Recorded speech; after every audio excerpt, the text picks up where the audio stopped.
Assalamualaikum warahmatullahi wabarakatuh. Alhamdulillahi rabbil alamin. Wabihi nasta'inu ala umuri dunya wa din.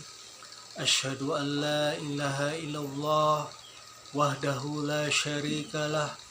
Wa ashhadu anna muhammadan abduhu wa rasuluh. Allahumma sholli ala sayyidina Muhammad wa ala alihi wa sahbihi ajmain, amma ba'du.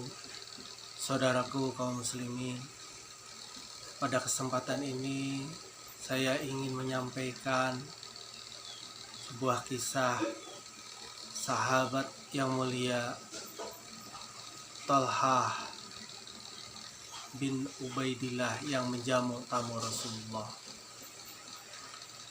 Dikisahkan pada suatu waktu Nabi Muhammad SAW beliau kedatangan tamu, tetapi beliau tidak memiliki makanan untuk menjamu tamu tersebut.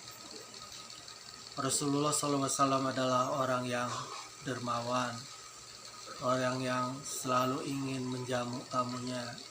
Tapi pas kesempatan itu Nabi Muhammad SAW tidak memiliki makanan, maka beliau menawarkan kepada para sahabat, siapa yang mau menjamu tamu Rasulullah tersebut.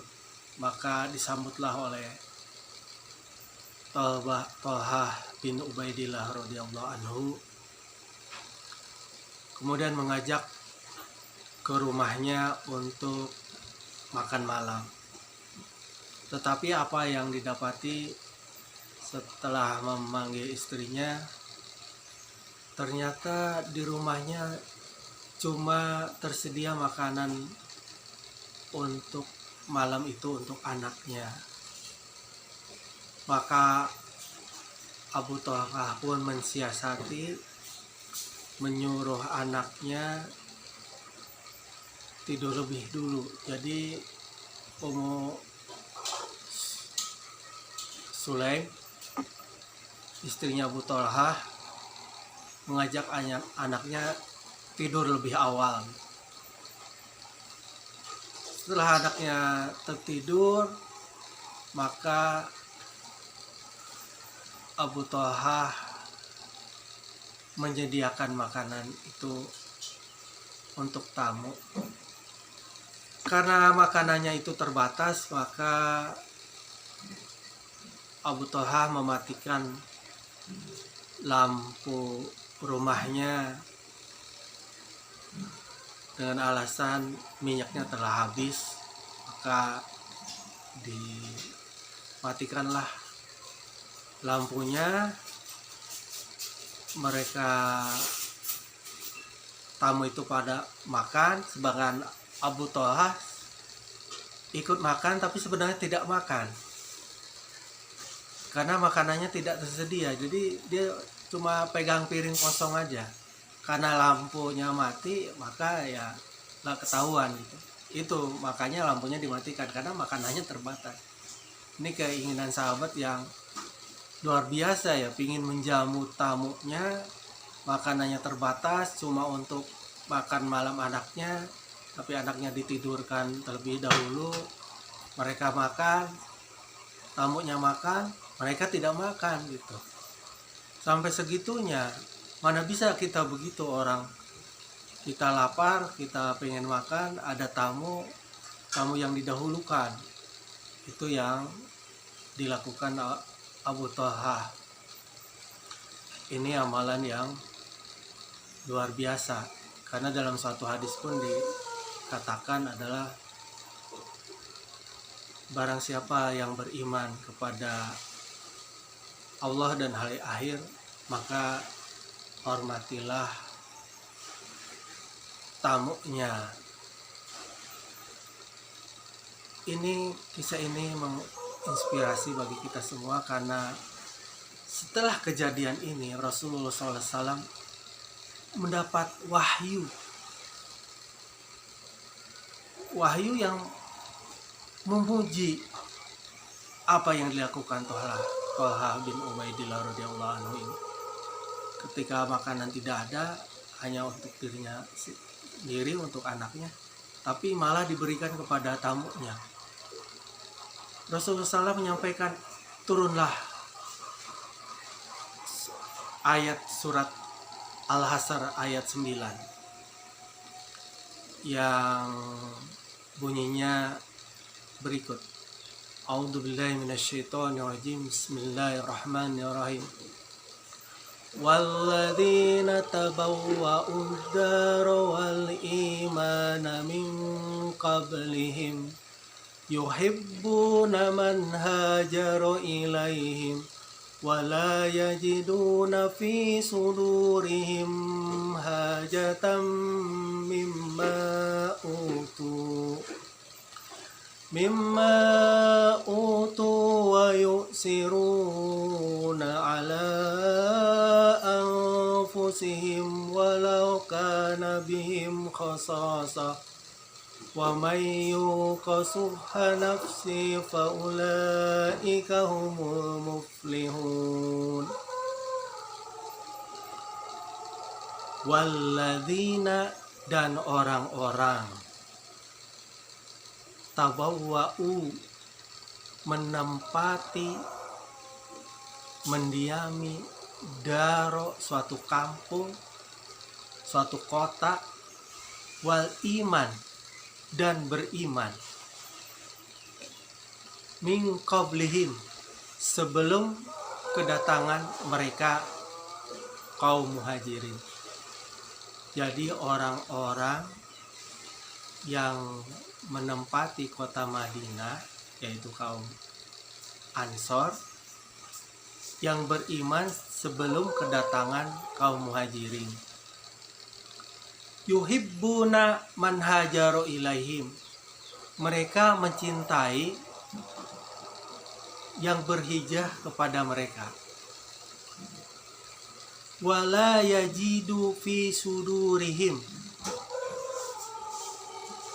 hajatam mimma utu wa yuksirun. Wala yajidu, tidak ada, fi sudurihim, dalam dada mereka, dalam hati mereka, hajatan, keinginan, hajat, mimma utu, terhadap, mimma utu, terhadap apa yang diberikan kepada kaum muhajirin yang berhijrah. Wa yu'siruna, dan mereka mengutamakan, ala anfusihim, atas diri mereka, walau kana bihim khasasah, walaupun mereka memerlukan.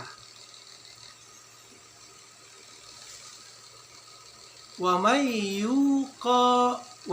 yuqa shuhha nafsi, dan orang-orang yang terpelihara dari kekikiran dirinya sendiri, faulaika humul muflihun, itulah orang-orang yang beruntung. Jadi ini suatu ayat yang luar biasa untuk memuji para sahabat, yaitu Abu Thalha radhiyallahu anhu, yang sebenarnya dia butuh tapi dia memberikan kepada tamunya. Jadi sifat-sifat para sahabat itu begitu. Ada yang selalu menyediakan makanan untuk Rasulullah, seperti Abu Ayyub Al-Ansari, ada Abu Thalha. Jadi mereka orang-orang yang dermawan, orang-orang yang memelihara dari kekikiran dari sendiri, sehingga mereka dikatakan orang-orang yang beruntung. Jadi sifat para sahabat itu seperti itu. Mereka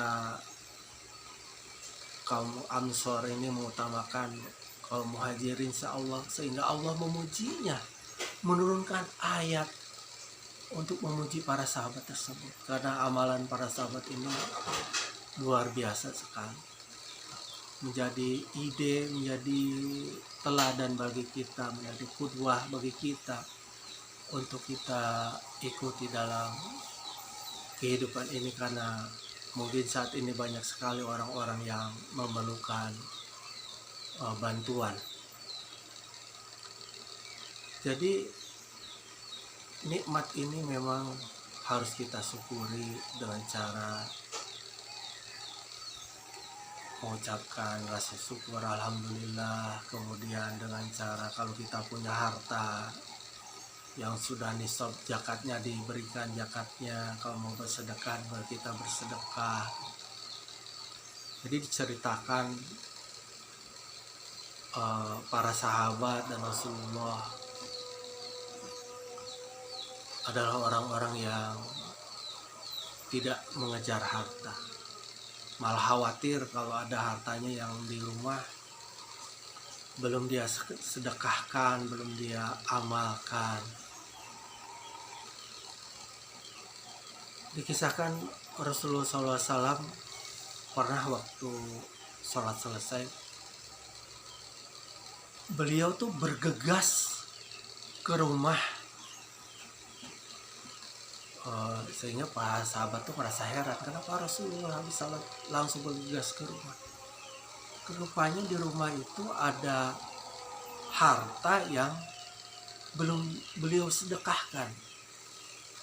Sebegitu mulianya Rasulullah SAW, dia tidak menyimpan harta, tapi kalau ada harta di rumah sedikit saja, sampai itu lupa, itu maksudnya bukan lupa, sampai bergegas terburu-buru dan ke rumah untuk menyedekahkan harta tersebut. Paling kalau kita ingat waktu setelah sholat bergegas karena rumah belum dikunci atau mobil belum dikunci, motor belum dikunci, takut ada yang maling atau begitu. Di standar kita ya seperti itu, tapi Rasulullah itu lain, dia merasa ini ada harta yang belum dijakatin, bukan yang belum disedekahkan maksudnya gitu, sehingga dia bergegas. Kan setiap nikmat yang kita peroleh itu akan menjadi suatu pertanyaan dari Allah Subhanahu wa Ta'ala di akhirat kelak. Jadi ibaratnya kita jalan-jalan ke supermarket ya, kita boleh mengambil barang apa aja, dalam arti membeli ya, asal kita berani membayar harganya gitu. Ya kita ambil sepatu ya harus kita bayar harga sepatu. Nah ibaratnya harta di dunia itu seperti itu. Semakin banyak harta, nanti di akhirat semakin banyak pertanggungjawabannya. Dari mana dan digunakan untuk apa. Jadi semakin banyak pertanggungjawabannya. Jadi nikmat apa saja yang kita terima itu nanti, harta apa aja yang kita terima akan menjadi hisab, bahan pertanyaan. Jadi harta yang emas, perak yang belum dijakati, belum dikeluarkan zakatnya sehingga orang tersebut meninggal, maka emas dan perak itu akan dipanaskan. Jadi setrika bolak-balik setrika di perutnya, di dahinya, dan di punggungnya. Itulah kengerian kalau kita punya harta yang belum dikeluarkan zakatnya, keburu meninggal. Itu seperti itu. Jadi ke zaman dulu waktu saya kecil tuh, tahun 80-an itu ada komik tentang surga dan neraka. Tuh ada tuh di komik itu, kalau orang yang belum menjakati hartanya berupa emas perak. Ada gambar komik ya, komik kartun gitu, orang lagi disiksa, disetrika gitu. Itu kita inget ya dari gambaran-gambaran itu tuh waktu kecil. Dulu sih ada, sekarang udah nggak ada. Itu sangat efektif sekali ya, kan beda komiknya zaman dulu itu dengan sekarang komiknya apalah, kartun-kartun begitu ya, yang tidak edukatif, tapi dulu itu sangat edukatif, sangat efektif gitu bagi mereka yang membaca, apalagi selagi anak-anak, kita ingat banget. Kemudian harta lain hewan ternak yang belum dijakati, siksanya adalah dia akan datang dalam keadaan gemuk menyeruduk. Jadi kalau punya sapi, unta, kambing belum dijakati, itu kan menyeruduk pemiliknya dan menginjak-injak pemiliknya. Jadi habis satu injakan kelompok ini akan datang lagi, yang pertama lewat lagi, terus muter sampai hisab nanti, seperti itu. Itu beratnya kita memiliki harta yang belum dijakati.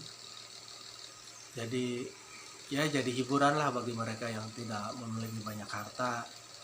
Berarti Allah menginginkan hisab yang lebih ringan, yang tidak banyak pertanyaan, karena misalkan punya harta pun digunakan untuk jalan Allah, punya harta sedikit untuk anaknya pesantren, untuk anaknya kuliah, untuk anaknya di jalan Allah, berjuang di jalan Allah. Ini pertanyaannya begitu. Jadi suatu hiburan lah mereka yang tidak memiliki harta, tapi walaupun punya sedikit digunakan untuk kemaslahatan umat, dalam arti anaknya yang berjuang di jalan Allah, dia jadi santri, dia belajar agama, nanti setelah itu diharapkan menjadi kiai, menjadi ulama, menjadi pewaris para nabi dan rasul. Itu aja yang dapat saya sampaikan. Akhiru da'wana wabillahi taufiq wa hidayah. Wassalamualaikum warahmatullahi wabarakatuh.